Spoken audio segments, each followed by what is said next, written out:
శారద అనామిక ఒకనాడు పొలం పనులు చేస్తూ ఉండగా చినుకులు పడ్డం మొదలైంది.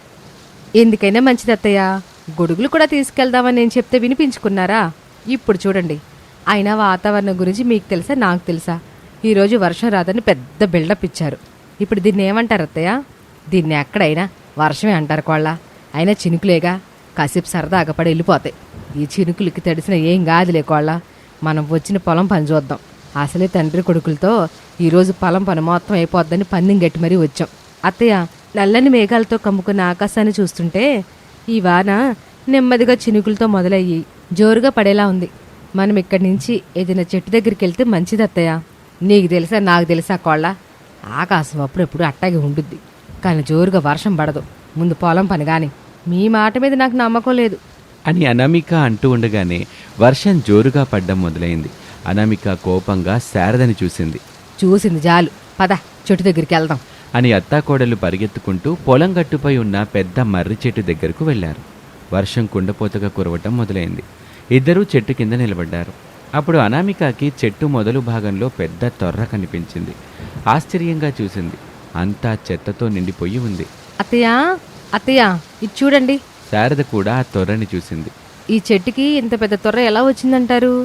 నా మాట నమ్మకం లేదన్నావుగా, ఇప్పుడు నేనెందుకు చెప్పాలి అని అనగానే అనామిక బుంగమూతి పెట్టుకుంది. శారద అది చూసి నవ్వింది. అబ్బా చెప్పండి అత్తయ్య, ఈ చెట్టు 100 ఏళ్ళకి పైనే ఉండుంటది. ఎన్నో వాన్లు ఎన్నో ఎండలను చూసింది. ఒకసారి పిడుగు కూడా పడింది అంటారు. అప్పటి నుండి లోపలట ఖాళీగా అయిపోయింది లేకోళ్ళ. అత్తయ్య, 2 3 కాదు, 4 కూడా లోపల కూర్చోవచ్చు. అవునా అనామిక, వర్షం వచ్చినప్పుడు గొర్రెల కాపర్లు పశువుల కాపర్లు ఇందులో తలదాచుకుంటారు అని శారద చెబుతూ ఉండగా ప్రసాదు రమేష్లు గొడుగులు పెట్టుకుని వాళ్ళ దగ్గరికి వచ్చారు. సమయానికి వచ్చారు. ఒక గొడుగు కింద రమేషు అనామిక, మరో గొడుగు కింద ప్రసాదు శారద మాట్లాడుకుంటూ ఇంటివైపు బయలుదేరారు. వాళ్ళ ఇంటి దగ్గర ఫైళ్లు పట్టుకొని బ్యాంక్ అధికారి సుధాకర్, అటెండర్ మాధవ్ అరుగు మీద నిలబడి ఉన్నారు. ఏమయ్యా మాధవ్, ప్రసాద్ గారి ఫోన్ కలిసిందా? లేదు సార్, వర్షం కదా, సిగ్నల్ వీక్గా ఉన్నట్టుంది, కలవటం లేదు.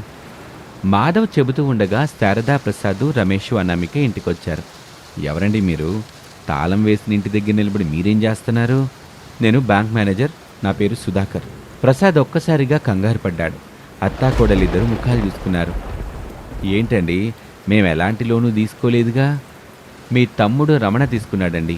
మీరు షూరిటీ కూడా సంతకం చేశారు. ఏడాది నుంచి ₹1 కూడా ఆయన కట్టలేదు. ఇప్పుడు అతను ఎక్కడున్నాడో కూడా మాకు తెలియటం లేదు. శారద ఆశ్చర్యంగా అడిగింది. ఏమంటున్నారు సార్? మా మరిది డబ్బులు తీసుకుని కట్టలేదా? ఎక్కడున్నాడో కూడా తెలియట్లేదా?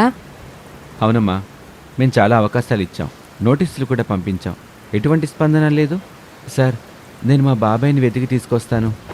ఇప్పటికే ఆలస్యమైంది. చట్ట ప్రకారం ఈ ఇంటిని జప్తు చేయాల్సి వస్తుంది. బ్యాంక్ మేనేజర్ మాటలు విన్న ఆ కుటుంబం ఒక్కసారిగా నిశ్శబ్దం అయిపోయింది. శారద కళ్ళల్లో నీళ్లు తిరిగాయి. రమేష్కి కోపం వచ్చింది. అనామిక మాత్రం ఏమీ మాట్లాడకుండా అలా నిలబడిపోయి ఉంది. సార్, మాకు 4 రోజులు గడువు ఇవ్వండి. ఎట్టగైనా డబ్బు కట్టి మా ఇంటిని మేము కాపాడుకుంటాం. ప్రసాద్ గారు, మీ పరిస్థితి నాకు అర్థమవుతుంది, కానీ కోర్టు ఆదేశాలు వచ్చాయి, నేనేం చేయలేను. 1 గంట సమయం ఇస్తాను, మీ సామాన్లన్నీ తెచ్చి బయట పెట్టుకోండి. బాబు, ఇప్పటికిప్పుడు ఉన్న ఇంటిని వదిలిపెట్టి ఈ వర్షంలో ఎక్కడికి వెళ్ళమంటారు చెప్పండి. నన్ను క్షమించండి అమ్మా, నేనేం చేయలేను. సామానుల్ని బయట పెట్టుకోండి, లేదంటే పోలీసులు వస్తారు. విషయం పెద్దదవుతుంది. ఆ తర్వాత ఊళ్ళో మీ పరువైపోతుంది అని చెప్పాడు అధికారి. ఇక చేసేదేమీ లేక అందరూ కలిసి ఇంట్లో సరుకులను, సామాన్లను మంచంతో సహా బయట అరుగు మీద పెట్టుకున్నారు. ఇంటికి తాళం వేసుకుని బ్యాంకు వాళ్ళు వెళ్ళిపోయారు. ఈ ఇంట్లోనే మా పెళ్ళయింది, మా కొడుకు పెరిగాడు, ఆడి పెళ్ళి అయ్యింది, ఇప్పుడు ఇల్లు కూడా పోయింది. రమేష్ కళ్ళలో నీళ్లు తిరిగాయి. ఎవరూ ఏమీ మాట్లాడలేదు. అందరి ముఖాల్లో బాధ మాత్రమే కనిపిస్తుంది. అనామిక ఆశగా, అత్తయ్య, వర్షం పడినప్పుడు మనం వెళ్ళిన పెద్ద మర్రి చెట్టు గుర్తుందా? గుర్తుంది కోళ్ళ. దాని తొర్ర చాలా పెద్దగా ఉంది కదా? అవును, అయితే ఇప్పుడు దాని గురించి ఎందుకు అనామిక? కొన్ని రోజులు మనం అక్కడే ఉంటే ఎలా ఉంటుంది? ఆత్మాభిమానం చంపుకుని ఊర్లో తెలిసిన వాళ్ళ ఇళ్లలో ఉండలేమని అంటున్నారు కదా, మనం ఆ చెట్టు తొర్రలోనే ఉందాం. అందరూ ఆశ్చర్యంగా అనామిక వైపు చూశారు. ఏంటమ్మా, చెట్టు త్వరలోనా? ఇప్పుడైతే మనకి ఇల్లు లేదు మావయ్య. వర్షం నుంచి ఎండ నుంచి కాపాడుతుంది. కొద్ది రోజులు కష్టపడదాం. ఇప్పుడున్న పరిస్థితుల్లో నువ్వు చెప్తుంటే అదే మంచిదేమో అనిపిస్తుందమ్మా.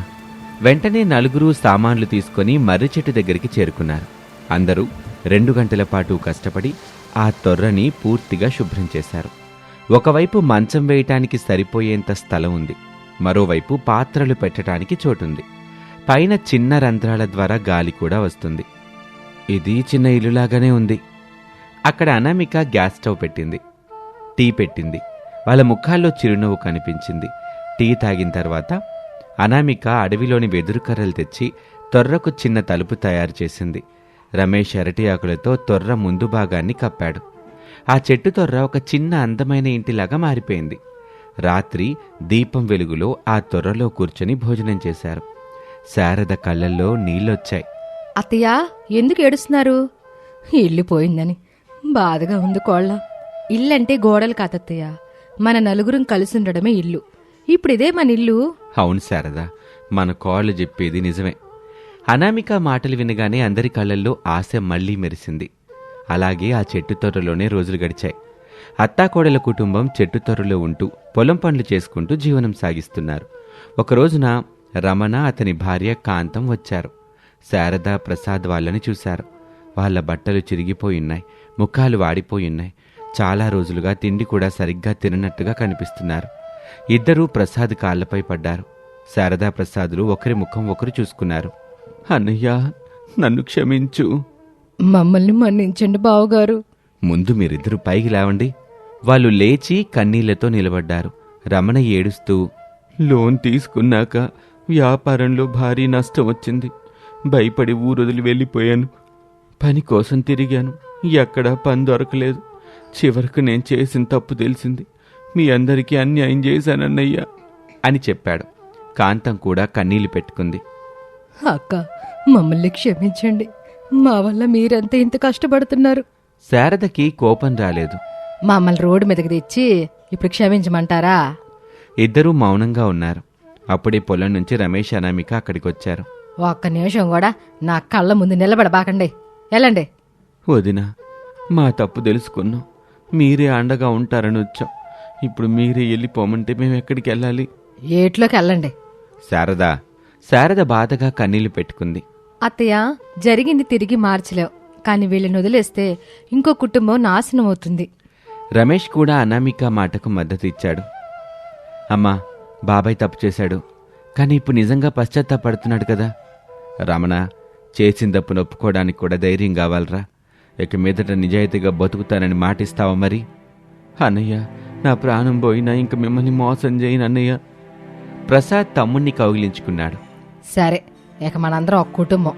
ఇక ఆ రోజు నుంచి చెట్టు తొర్రలో 6 కలిసి జీవించసాగారు. అనామిక చెప్పినట్టుగా గ్రామంలోని ఓ రైతు దగ్గర నుంచి కొంత భూమిని కౌలుకు తీసుకున్నారు. ప్రసాదు, రమేషు, రమణ పొలం దున్నారు. శారద, అనామిక, కాంతం నాట్లు వేశారు. అందరూ కలిసి ఉదయం నుంచి సాయంత్రం దాకా కష్టపడ్డారు. వానలు కూడా సమయానికి పడ్డాయి. పంట పచ్చగా పెరిగింది. కొన్ని నెలల తర్వాత పొలమంతా బంగారు రంగులో మెరిసే వరి కంకులతో నిండిపోయింది. కొన్ని రోజుల తర్వాత వరి ధాన్యాన్ని మార్కెట్కి తీసుకువెళ్లారు. ఆ ఏడాది ధాన్యానికి మంచి ధర వచ్చింది. పంటమ్మిన డబ్బు లెక్క చూసిన తర్వాత ప్రసాద్ కళ్ళల్లో ఆనందం మెరిసింది. మన కష్టానికి ఆ దేవుడు మంచి ఫలితం ఇచ్చాడు. అందరూ సంతోషపడ్డారు. ఆ డబ్బుల్ని తీసుకుని రమణ, ప్రసాదు, రమేషు బ్యాంకుకు వెళ్లారు. ఇంత త్వరగా అప్పు తీర్చేస్తారని అనుకోలేదు ప్రసాద్ గారు. కుటుంబం అంతా కలిసి కష్టపడితే అసాధ్యం అనేదేమీ ఉండదు కదా సారు. మేనేజర్ సంతోషంగా రసీదిచ్చాడు. మరికొన్ని రోజుల తర్వాత ప్రసాద్ కుటుంబం తమ పాత ఇంటి ముందు నిలబడి ఉంది. శారద గుమ్మానికి పసుపు కుంకుమ పెట్టింది. అనామిక కొబ్బరికాయ కొట్టి దీపం వెలిగించింది. అందరూ ఆనందంగా ఇంట్లోకి అడుగుపెట్టారు. ప్రసాదు, రమణ, రమేష్లు కలిసి చక్కని పంటల్ని పండిస్తూ ఊర్లో ఆదర్శ రైతులుగా పేరు తెచ్చుకున్నారు. ఓ రోజు అందరూ కలిసి తొర్ర దగ్గరికి వచ్చారు.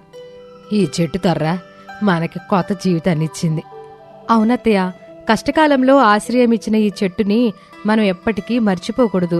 అందరూ ఆ చెట్టుకి దండం పెట్టుకున్నారు. కుటుంబంలో తప్పులు జరగచ్చు, కానీ క్షమించి కలిసి నిలబడితే ఏ కష్టమైనా అవకాశంగా మారుతుంది.